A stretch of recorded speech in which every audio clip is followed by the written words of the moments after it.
Monseigneur Dounansé Cholé, bonjour. Bonjour. Vous continuez votre tournée, vous consultez les acteurs majeurs après le président de la République. On vous a vu chez Martin Fayulu, aujourd'hui chez Sursaut National. C'est quoi l'essence de ces déplacements que vous poursuivez?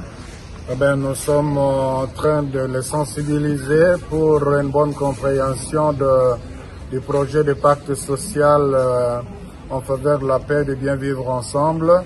Nous sommes venus leur expliquer la méthodologie et aussi recevoir leurs avis sur par rapport à ce qui est prévu pour faire mieux. Et là, nous avons été édifiés par le Sursaut National qui a fait les amendements assez intéressants par rapport à la projection que nous avons présentée.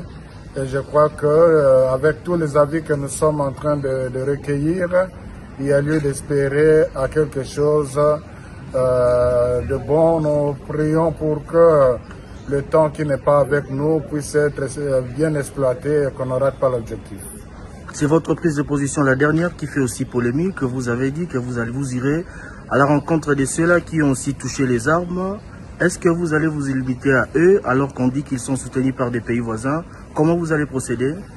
L'approche est d'abord nationale et puis on ne peut pas imaginer résoudre la problématique de l'insécurité dans notre pays sans aller au niveau de la sous-région des Grands Lacs.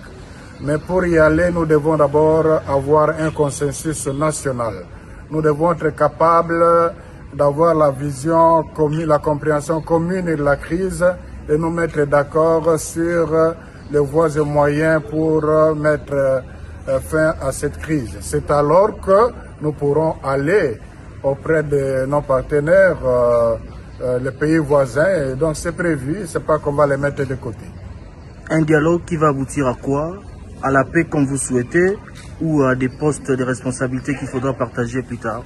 Je crois qu'à la différence des dialogues passés où on s'est limité aux faits factuels, où c'était les agendas des politiques qui orientaient le dialogue, cette fois-ci c'est conçu de telle manière que ce soit les problèmes du pays.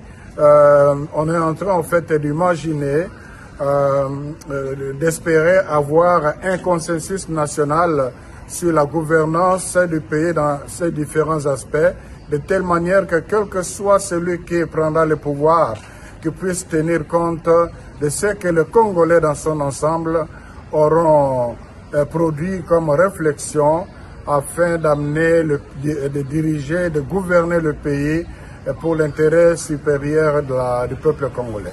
Dernière question, il y a plusieurs accords signés par les passés qui ne sont toujours pas d'application. Qu'est-ce qui fonde votre foi pour que cette démarche soit la bonne, alors qu'il y a l'accord cadre d'Addis Abeba qui peine à être appliqué? Vous croyez ramener encore une autre recette qui pourra changer de choses? Je crois que c'est la question qu'on nous pose partout. Quelles sont les garanties? Et je crois que vous avez cité un exemple, l'accord cadre d'Addis Abeba, qu'on devrait aussi revisiter pour